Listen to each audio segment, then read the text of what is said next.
A Terra é um ser vivo, assim como eu e você. Ela é nossa casa e a casa de diversas outras formas de vida, pois contém as condições perfeitas para a existência da vida. Todos os seres vivos, por menores ou maiores que sejam, têm sua função. A vida está toda relacionada, como uma teia. Nós, seres humanos, somos parte desta trama. Convivemos em sociedade e dependemos de toda essa cadeia de relações para sobreviver. Pare para pensar, de onde vem e quem produz sua comida? E a água que você bebe? Imagine, pessoas que moram em lugares distantes de você, que você nunca viu, podem afetar a sua vida.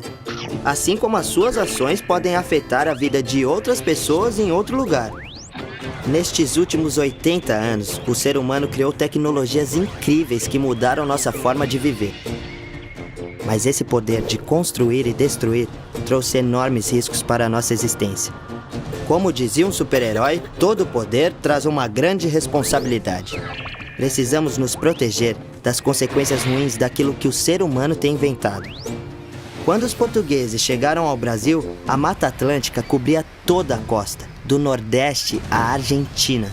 Hoje, restam menos de 10% da cobertura original e a Serra do Mar é uma das áreas mais preservadas. Mas o que podemos fazer para mudar? Devemos ter consciência de que tudo que usamos vem da natureza. Sempre jogar o lixo no lugar certo e nunca queimá-lo. Consumir produtos produzidos perto de onde moramos. Evitar usar coisas descartáveis e reciclar sempre que possível. A Polícia Militar Ambiental faz a sua parte, cuidando da floresta, fiscaliza e combate os crimes ambientais. Mas isso não é tudo. Parte do problema é reflexo do nosso modo de vida. Cuidar da vida e respeitar os ciclos naturais da água, da terra, do clima é cuidar de todas as nossas casas, desde o corpo até o planeta Terra. Nos últimos anos, tem ficado evidente que os rumos de toda a sociedade humana precisam mudar. Os problemas ambientais têm se mostrado cada vez mais reais e um futuro de mudanças climáticas irreversíveis se aproxima.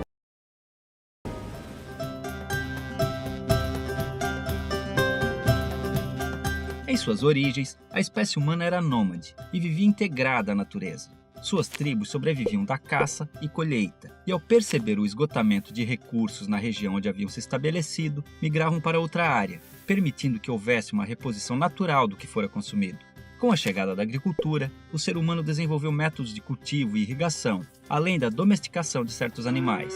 Ele descobriu também que a natureza oferecia elementos que, quando extraídos e trabalhados, podiam ser transformados em diversos utensílios.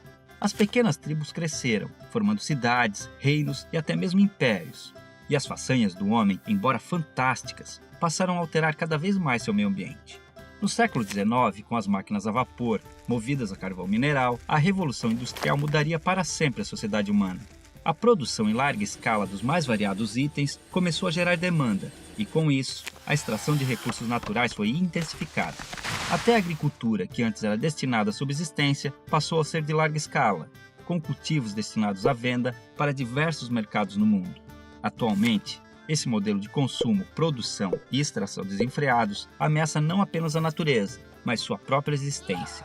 Percebe-se o esgotamento de recursos essenciais para as diversas atividades humanas e a extinção de animais que antes eram abundantes no planeta. Por esses motivos, é preciso que o ser humano adote uma postura e atitudes mais sustentáveis.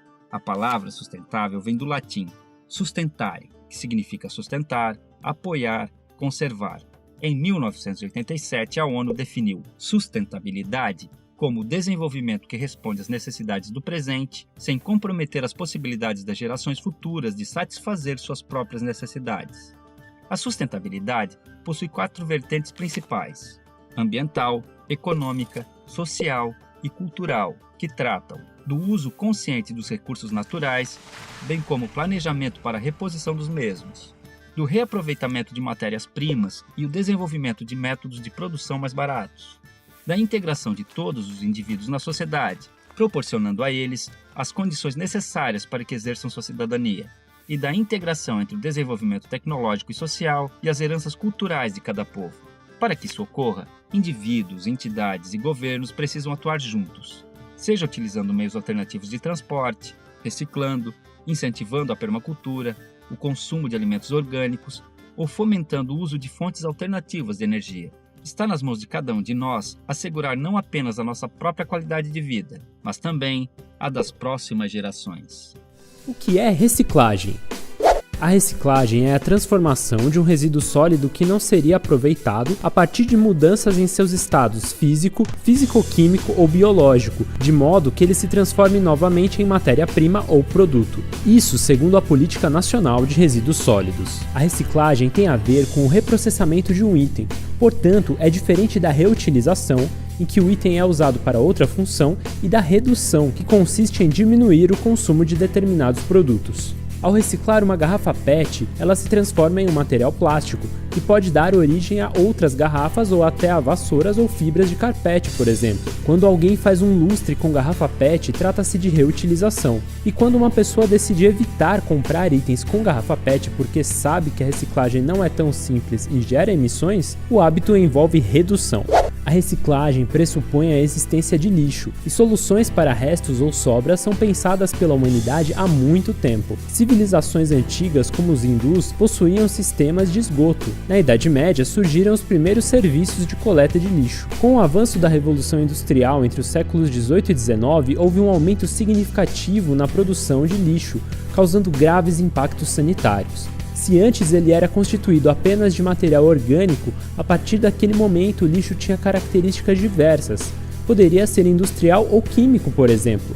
No século XX, após a Segunda Guerra Mundial, o avanço econômico impulsionou o consumismo em muitos países. Até aquele momento, o mundo nunca havia produzido tanto em todos os aspectos imagináveis, e a situação do descarte se tornou algo mais complexo e preocupante. Com isso, surgiu a necessidade de se pensar em alternativas que não fossem simplesmente estocar todo esse lixo ou descartá-lo de forma irregular no ambiente, pois muitos itens demoravam para se desintegrar, o que poderia causar contaminações, doenças e muitos problemas ambientais. Lixo se tornou uma palavra fora de moda e deu lugar a resíduo e rejeito. Resíduo pode ser reciclado ou reaproveitado. Rejeito só pode ter uma destinação controlada em aterros, mas sem solução sustentável. Hoje em dia, apesar da falta de estrutura, é possível reciclar resíduos por meio de postos de entrega voluntária, da solicitação de serviço de coleta seletiva em sua região por prefeituras municipais e por meio de serviços privados. É importante higienizar os itens e separá-los adequadamente. Assim que os resíduos chegam às cooperativas, eles passam por triagem para serem levados às recicladoras